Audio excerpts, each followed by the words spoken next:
Last week, Bob Ficano gave his State of the County address amid much talk about the investigation into the state of his leadership. We welcome the Wayne County Executive to Am I Right? Bob, thanks for being with us today. Glad to be here. Well, this week, another news out of Wayne County with the indictment of Michael Grundy on a number of embezzlement charges, shakedown charges, whatever. Since this scandal started back in the fall with the severance issue with Ficano Mullen, the question has been, how close to all of this were you? Did you know what was going on? And if not, why not, Bob? Well, you know, people, if they're going to do a criminal act, are going to operate in the shadows, and they're not going to come up to somebody and say, look what I'm doing. The best example of that is, my deputy, Jeff Collins, that told me, he says, we have U.S. attorneys that have a FBI agent actually assigned to them, vet them, go, look after all their background, talk to all their neighbors and everything else. And there were still occurrences, like, for example, in that terrorist case, where the U.S. attorney actually lied, perpetuated a fraud on the court, and everything else. He says sometimes if somebody just has, and in fact he had even gotten the Attorney General in trouble on that case, it was here in Detroit, eventually fired. But eventually, if somebody's going to do something in the shadows and actually do it illegally, it's very difficult to catch. And we've tried to set up as much as possible to make sure that that type of activity doesn't happen. Mr. Grundy wasn't all unexpected. I mean, you still get angry because it's not only betraying the trust that you have when you have somebody that's in that position, but the trust of the people. But in that particular case, we became, obviously suspicious. We started to investigate.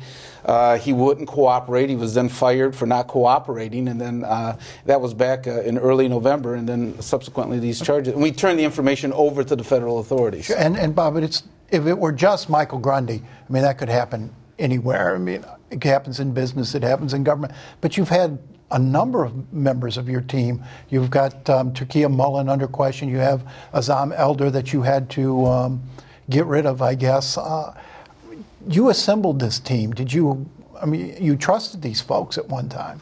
Well, you assemble them, and are they questioned? Yeah, we said go ahead and you can question everything. The end result is what's going to happen by the time all this is done. And we've been an open book. Like I said, if we see something wrong, we've turned information over to the federal authorities, and we're going to continue to do that.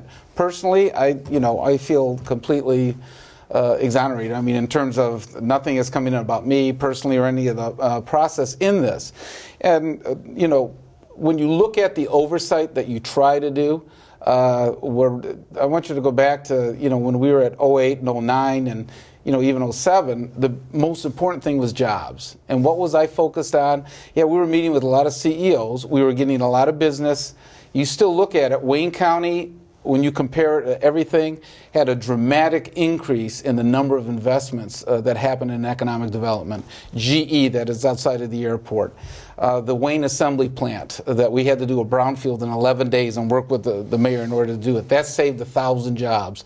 Other things that we've done in Flat Rock. That has continued to be the focus of what we've tried to do. And when I engaged in it, yeah, it means meeting with Ford Motor Company. It means meeting with those that you're pushing to make the decision to come into this area or to expand in this area as well. But Bob, the reputation of Wayne County is taking hits, and it's hurting the credibility of people who are looking at doing business. What are you doing to address what's happened to the reputation of Wayne County? What ethics? You've made recommendations, but they're not moving. And what are you going to do about the bid process, RFPs, so the people know it's transparent, honest, and everybody can bid? Well, a couple things. Number one, the ethics policy has moved through. The executive branch has adopted it. And in fact, now there's an online way that all the employees have to go through it. They have to understand it and understand what there is. But I want you to realize that we just didn't all of a sudden just put in an ethics policy. When I first came into office, there was a slight ethics forms and things that had to be filled out. We doubled and tripled it and what the requirement was that people had to fill out. So we built on that. After some of this has happened, brought in assistant or the former U.S. Attorney Jeff Collins. I said, your number one goal is to go through all the ethics, see what there is, see where there's possible conflicts and things like that. He's come out with even a broader ethics policy. Is that been put into place? Yes, it's been put into place. What are the highlights of that? Highlights are obviously.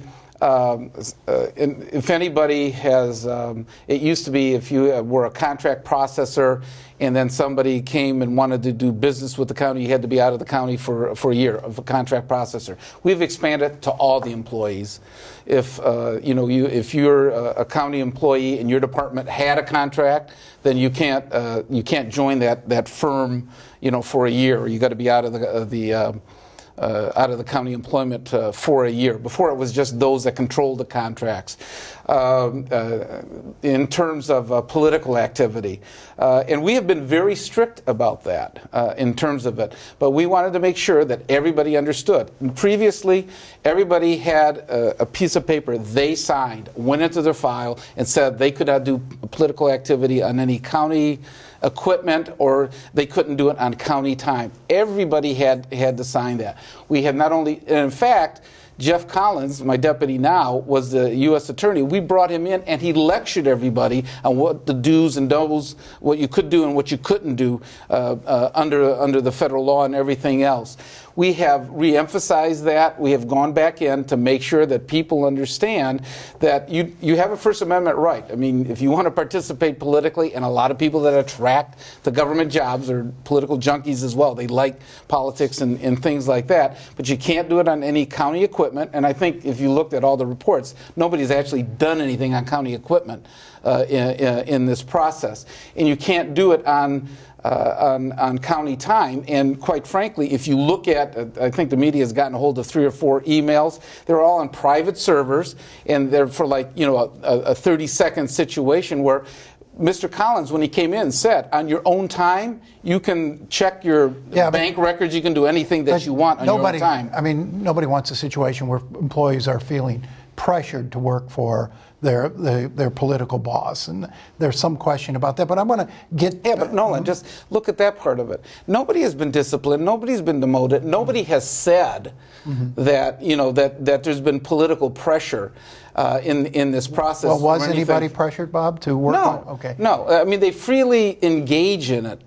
In what they want to do. And people, a lot of them that attract to go into government like politics, and they do engage in it in the process. But let's look at the start of this. This all started with the Turkia Mullen hire by the airport authority. And you could look at this situation and come away thinking that there is a crony culture in Wayne County. All of the people appointed to the airport board by both you and the governor have close ties either to you or to Wayne County in some way.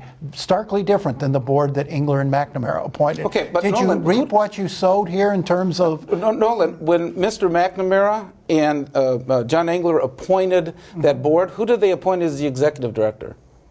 Lester Robinson, who was one of the top appointees of Ed McNamara, right?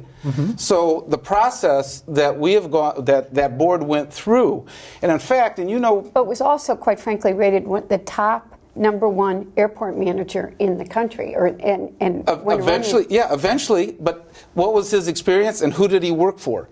At the time that he was put in. My understanding was it was airport manager. But we've had reports out this week that she may have been given considerable help, unethical help, in getting that job in terms of possibly even a look at the questions that were going to be asked and help writing her essay.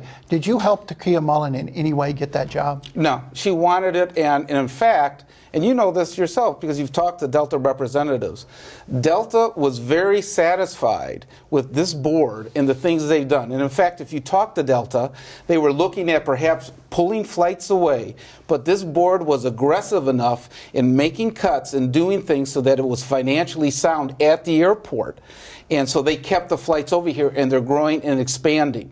So, I mean, this board has been very aggressive of doing that. So I would compare this board to other, type of business decisions that were made in the past. And the biggest tenant is Delta and the airlines. I would suggest you go back and talk to them and ask, what has been the attitude about cuts, making it run as a business and making it more efficient? I want to make sure we get to a couple of things. Obviously, people have been very upset about the payouts that people were getting.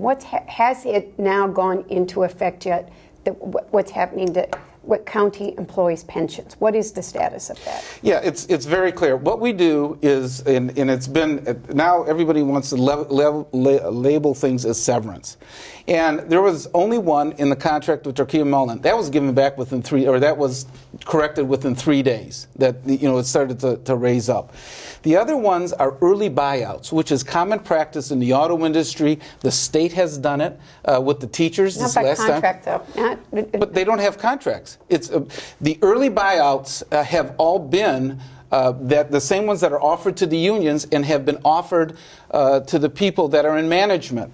With the last offer we had, it was offered to 200 union employees. There was 55 management people that took it. At that point, we said, out of the 55, 15 of them would be all department heads. We would have a brain drain, basically, of what happened. At that point, we said 50 of you can take it. The other ones we want to stagger, Bob, which is a common practice in automotive. Bob, we've got to wrap, but we want to let you have the last word here in terms of what have you learned from all this? What will you be doing different going forward? Well, I'm going to make sure that we have a fiscally sound county, which we're on the path for and have done a lot of movements in order to make that happen, but also to make sure that we're as transparent as possible and to make sure that people know everything that we're doing. And we're not going to take we have a new team in there. We're not going to take our eye off the ball. Thanks, Bob. Thanks to Bob Ficano. Thanks to you for joining us. I'm Nolan Finley. And I'm Debbie Dingle. We'll see you next time.